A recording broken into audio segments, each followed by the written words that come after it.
형제자매 여러분 안녕하세요. 오늘은 12월 16일 금요일 하나님과 이웃을 향한 공의의 법이라는 제목으로 레위기 24장 10절부터 23절까지를 묵상하겠습니다. 10절 이스라엘 자손 중에 그의 어머니가 이스라엘 여인이요 그의 아버지는 애굽 사람인 어떤 사람이 나가서 한 이스라엘 사람과 진영 중에 싸우다가 11절 그 이스라엘 여인의 아들이 여호와 이름을 모독하며 저주함으로 무리가 끌고 모세에게로 가니라.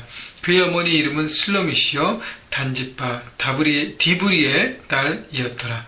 12절 그들이 그를 가두고 여호와의 명령을 기다리더니 13절 여호와께서 모세에게 말씀하시되 14절 그 저주한 사람을 진영 밖으로 끌어내어 그것을 들은 모든 사람이 그들의 손을 그의 머리에 얹게 하고 온 회중이 돌로 그를 칠지라.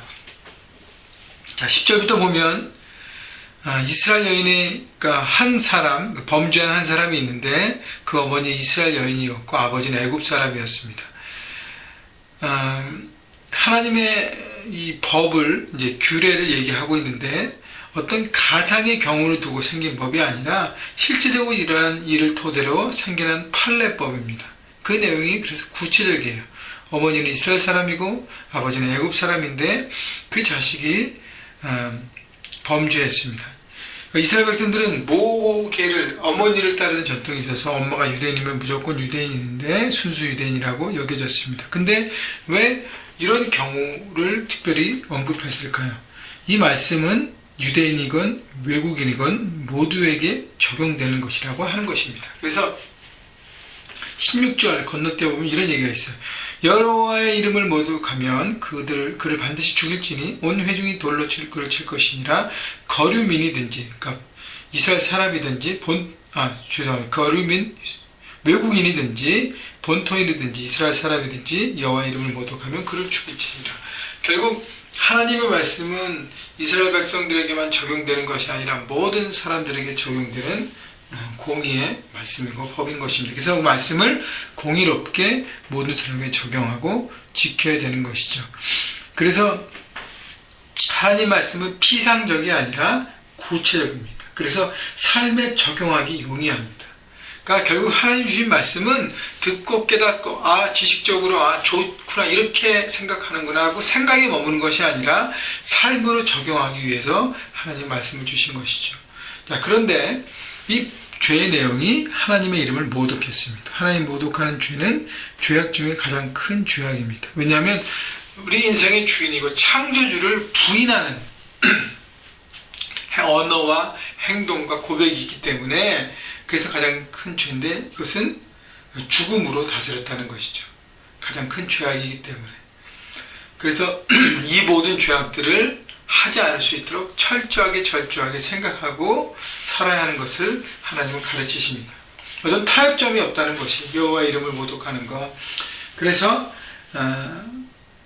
이 법에 대한 이 말씀에 대한 것을 강조하고요. 근데 14절 그 저주한 사람을 진영 밖으로 끌어내어 그것을 들은 모든 사람이 저주를 들은 사람들은 그 죄악의 영향력을 받을까 조금이라도 말씀, 저렇게 하나님을 모독하네, 저렇게 말할 수 있네, 저렇게 하나님 앞에 막말들을 할 수 있구나 라고 생각할 수 있는 것이죠. 그래서 그 모든 것들의 영향을 받은 사람들이 책임지고 그 죄악을 지는 사람에 대해서 돌을 쳐서 죽이라는 것은 그 죄의 영향권을 벗어나라는 것이죠. 다시 얘기하면 그렇게 죄악을 지면 결국 죽을 수밖에 없다는 것을 본인들이 책임지고 그 현장에 있으면서 하나님의 앞에 대한 죄에 대해서 완전히 끊어버리고 돌아서는 그런 것까지 하나님 말씀하시는 것입니다. 17절부터 두 번째 내용은 사람을 쳐 죽인 자는 반드시 죽일 것이라. 짐승을 쳐 죽인 자는 짐승으로 짐승을 갚으며 사람이 만일 그 이웃에게 상해를 입혔으면 그가 행한 대로 그에게 행할 것이니 상처에는 상처로 눈에는 눈으로 이에는 이로 갚을지라. 남에게 상해를 입은 그대로 그에게 할 것이며 짐승을 죽인 자는 그것을 물어줄 것이요 사람을 죽인 자는 죽일지니. 22절 거류민에게든지 본토에게든지 그 법을 동일하게 할 것은 나는 너의 하나님 여호와니라. 이것도 똑같이 거류인이나 본토인에게 적용됐습니다. 다른 사람에게 어떤 형태든지 피해를 입힌 죄악을 똑같이 되갚아주라는 것이죠. 자, 그런데 똑같이 되갚아 주라는 것은 어떤 공의로운 것을 얘기해요. 잘못에 대한 책임을 온전하게 지는, 보상에 대한 책임을 철저하게 지는. 그래서 짐승을 죽이냐는 것을 물어주어야 된다고 했고, 이웃에게 상해를 입히면 그가 행한 대로 행할 것입니다. 그러니까 그 책임을 다하는, 보상의 책임을 다하고 얘기하는 것입니다. 그래서 하나님은 이 모든 일에, 내가 잘못한 일에 그냥 잘못했다는 이것을 얘기하는 거 끝나는 것이 아니라 그에 대한 책임을 지고 보상을 다하면서 그렇게 살아가는, 이웃에 대한 책임을 지라고 얘기합니다. 근데요, 신약에 가면 예수님이 눈에는 눈, 상처는 상처, 이에는 이로 갚으라 하랬지만 어떻게 해요? 용서하라고 얘기합니다. 그러니까 사랑은 공의를 뛰어넘는 것이죠. 공의롭게 그렇게 하지만 그러나 플러스 알파로 해야 될 것은 사랑으로 품어주고 용서하는 것입니다. 내가 상해를 받고 피해자예요. 나를 가해한 그 사람을 어떻게 해요? 용서하고 품어주는 것이 뛰어난 삶의 선택이라고 얘기하는 것이죠. 그런데 중요한 것은 피해를 준 사람 있죠. 피해를 준 사람이 피해를 받은 사람에게 용서를 구할 수 없습니다. 말씀이 이랬는데 왜 용서 안 해? 라고 할 수 없는 것이죠. 그것은 자연스럽게 해야 될 것이고, 그 피해를 입힌 사람이 해야 될 것은 뭐냐면 책임으로 보여줘야 한다는 것이에요. 보상으로 철저하게 용서를 구하는 마음으로, 나사짐으로 끝까지 사람에 대한 책임을 지는 것이죠.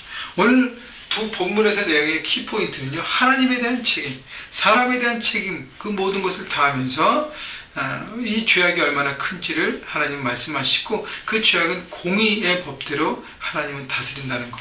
여러분, 법은 지키면 안전하고 평화롭고 기쁜 것이에요. 그러나 안 지킬 때 그것에 대한 대가가 지불되는 것입니다. 여러분, 모든 사람을 위해서 법은 주어졌습니다.